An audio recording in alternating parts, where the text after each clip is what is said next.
20일의 생각 이세영입니다. 5월입니다. 가정의 달이죠. 하지만 해가 바뀌고 계절이 변해도 여전히 가족의 품에 안기지 못하는 사람들이 있습니다. 철탑과 송전탑 그리고 성당 종탑에서 농성 중인 해고 노동자들입니다. 현대차 비정규직 노동자들의 철탑 농성은 200일을 넘겼습니다. 쌍용차 해고자들의 송전탑 농성일도 160일이 지났습니다.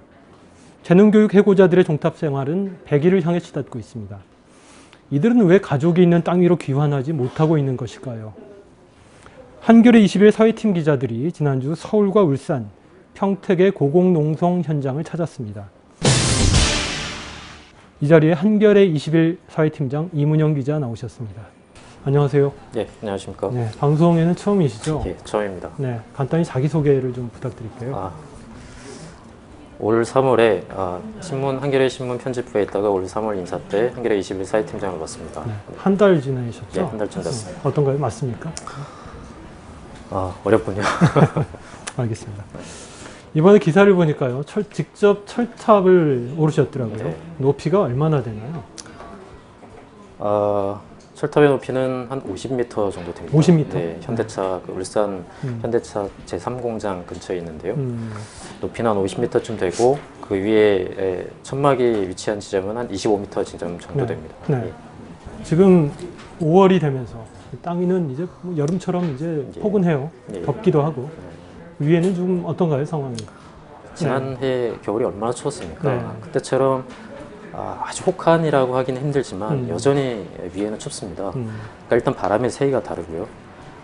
위에서 우리가 맞고 있는 지금의 봄바람도 25m 내지는 이제 쌍용차, 그다음 서울 해화동의 종탑에 이제 재능교육 노동자들이 올라가 있죠.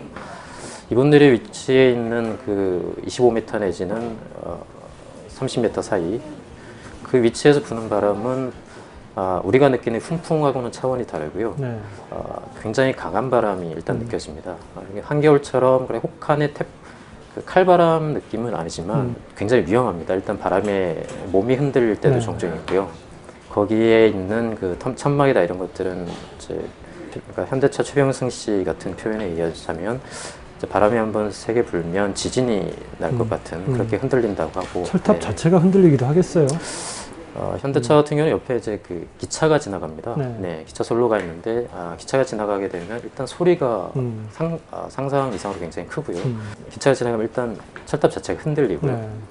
그렇지만 이제 두 농성자 말에 의하면 바람을 이제 거기서는 이제 그분들은 바다 똥바람이라고 표현하더라고요. 철탑 바로 앞에 그 연포만이라는 울산의 바다가 있습니다. 앞바다가. 그 바다에서 바람이 불게 되면 기차에 의한 진동이 느껴지지 못할 만큼 일단 흔들린다. 네네, 흔들린다고 하더라고요.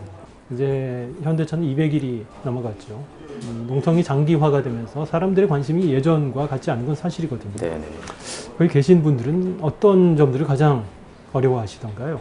각자가 처음에 올라갔을 때는 사회적 관심이 많았죠. 그 중에 하나가 이제 언론이고요.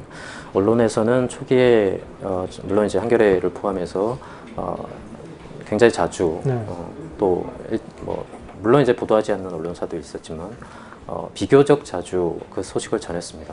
그때는 또 말씀하셨듯이 이제 선거가 맞물리면서 대선 주자도 다녀가고요. 그럴 때 이제 이분들은 생각외로 의외로 조기에 이 문제가 해결될 수 있겠구나라는 기대를 가졌다고 합니다. 그때 이제 사회적 압박 분위기가 있으면서 기업들도 조금 더 전향적인 이제 교섭 제의를 한다거나 아니면 이제 이러저런 움직임이 있었던 것들이 사실입니다. 하지만 이제 시일이 지나고 200일이 지나고 170일이 지나고 100일이 지나면서 사회 전체의 무관심이라고 할까요? 그 농성을 약간 이제 보편화해서 받아들이는 듯한 느낌이 좀 있습니다. 그러니까 그럴 경우에 이제 이분들은 사실 가장 어떻게 보면 지금 현재로서 할 수 있는 가장 극한의 농성을 하고 있는 셈인데 정치권의 관심이라든가 이 문제 해결의 키를 가지고 있는 쪽에서 이제 움직임이 둔해지고 그의 반작용으로 또 이제 일반 시민들의 관심도 예전 같지 않고 이제 이렇게 되면서 회사들도. 이제 이분들 같은 경우에 삶은 농성이라보다는 이미 이제 일상의 단계에 접어든 상태고요. 그러니까 하늘 위에서 생활을 하고 있는 단계죠. 그러면서 이제 이분들이 느끼는 어떤 고립감 또는 유폐감 이런 것들이 굉장히 심하다고 느껴졌습니다. 그 김진숙 씨, 저기 한진유공업 크레인 농성 때도 그랬지만 사람들이 궁금해하는 게 식사와 용변 처리 문제. 예, 예. 뭐 세속적인 관심이지만 네, 네. 어떻게 하고 계시는가요? 사실 이 문제는 물론 이제 기사에 쓰긴 했습니다만 말하기가 조금 민감한 지점들이 있습니다. 그 지점은 아까 제가 모두에 말씀드렸던 것처럼 그러니까 이 일상화된 그 농성을 하지 않는 우리 같은 일반 땅 위에 있는 사람들이 바라볼 때 이 문제를 단순히 신기함이라든가 200일 동안 하늘에 올라가 있는 사람들이 대소변을 저렇게 처리하는구나, 밥은 저렇게 먹는구나, 잠은 저렇게 자는구나 라는 식으로 대상화시켜서 바라봐서는 안 된다는 생각이 많이 들었습니다. 그럴 수밖에 없는 그 상황에서 그런 방식의 생활을 살 수밖에 없는 그런 이제 나름의 기본적인 이유가 있겠죠. 질문하신 부분에 대해서는 물론 이제 많은 분들이 좀 궁금해하는 사안이긴 한데 일반적으로는 그 위에 어떤 뭐 용변 공간이 분명히 없지 않습니까? 그래서 급하게 만들어야 되고요. 그건 이제 그 극한 상황에서 본인들이 찾아가는 일종의 이제 생활 방식일 텐데요. 소변 같은 경우 남성들 같은 경우는 생수 식수통을 이용을 하고 근데 대변 같은 경우는 이제 그 환자들이 병원에서 그 침대에 누워서 용변을 볼 때 쓰는 플라스틱 용기들을 종종 이용을 합니다. 그래서 바로바로 내리는 경우도 있고요. 아니면 최근에 이제 현대차 같은 경우는 회사 경비 용역들이 그 농성장을 이제 진압한다는 소문들이 좀 있었다고 하더라고요. 네, 그때 그런 것들 대비해서 일종의 그 똥폭탄이라고 할까요? 네, 뭐 그런 것들로 준비를 하긴 하지만 어쨌든 그런 외에는 바로바로 처리를 한다고 하더라고요. 네. 사업장마다 상황이 조금씩 다른 것으로 아는데요. 지금 그 회사 측과의 교섭은 좀 어떻게 좀 가능성이 열려 있습니까? 아니면 어떤가요? 삼성자동차 같은 경우는 이제 1월 15일부로 그 천막농성장에 대한 철거 개고장이 평택시에서 지금 발부된 상태고요. 재능교육 같은 경우도 그러니까 재능교육의 이제 교섭은 지난해 8월에 이제 사실상 중단이 된 상태였습니다. 그 이후에 박근혜 대통령도 사실은 정권 교체기에 내 임기 안에 비정규직 문제를 해결하겠다고 약속을 했죠. 여성 대통령이 약속에 사실상 그 노동계에서는 그 일말의 이제 진정성을 찾으려고 노력했던 것도 사실이고요. 그때 상황이 이제 지난 상태에서 회사 쪽에서는 교섭 재개 공문을 또 요청했고요.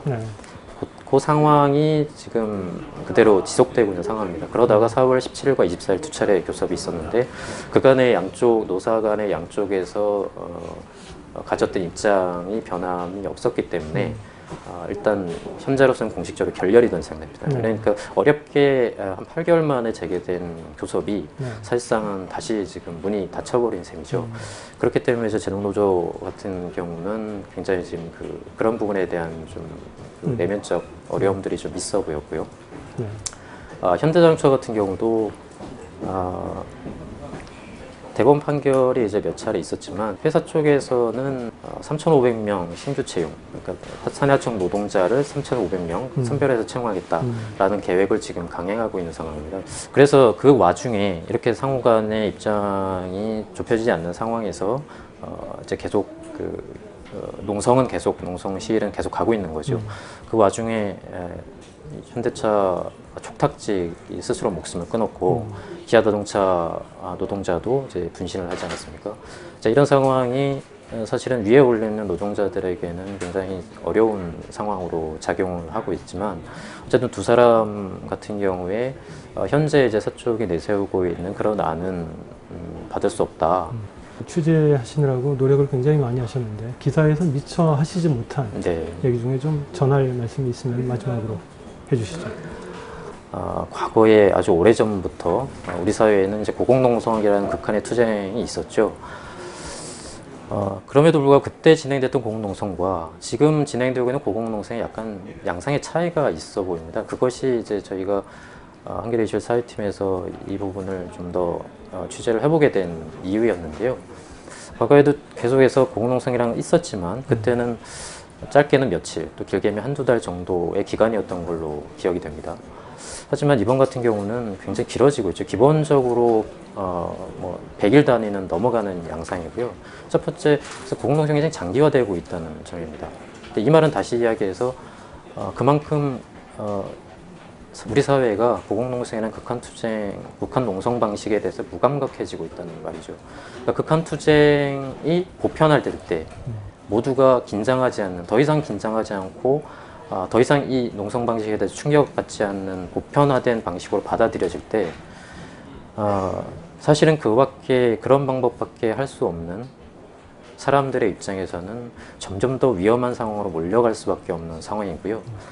그래서 어떻게 보면 이 문제가 빨리 해결되기 위해서는 이들이 선택하는 농성 방식이 사회가 바로 반응을 해줘야 됩니다.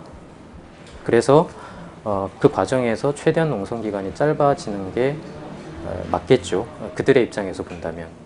하지만 지금의 농성 기간은 점점 길어지고 있고요. 장기화되고 있고 또 아까 말씀드렸듯이 그 긴장의 정도는 점점 더 줄어들고 있고 보편화되고 있습니다. 그러니까 우리의 또는 해결을 해야 될 열쇠를 가지고 있는 그 기업이나 당사자들 또는 정부 아니면 이걸 바라보고 있는 시민이 어떤 본인이 원튼 원치 않든 간에 어느 순간 이들을 점점 더 선택할 수 없는, 그럼에도 불구하고 선택해야 되는 어떤 마지막 공간을 향해서 밀어 올리고 있는 것은 아닌지, 저 위에 올라간 사람들이 어떤 사회적 거대한 악이라든가 아니면 범접할 수 없는 어떤 거대한 힘의 의사가 아니라 우리 모두가 저들을 하늘 위로 조금씩 매일매일 밀어 올리고 있는 것은 아닌지, 그런 부분에 대해서 좀 되돌아보는 계기가 됐으면 하는 바람입니다. 네, 수고하셨습니다. 앞으로도 의미 있는 기사 많이 부탁드리겠습니다. 철탑 농성 중인 현대차 최병승 조합원은 최승자 시인의 애독자라고 합니다. 시인은 한시에서 이렇게 읊었습니다. 괴로움, 외로움, 그리움, 내 청춘의 영원한 트라이앵글. 하늘 위 농성자들을 옥죄고 있는 고통의 트라이앵글의 봉인 또한 어서 속히 풀리기를 바라겠습니다.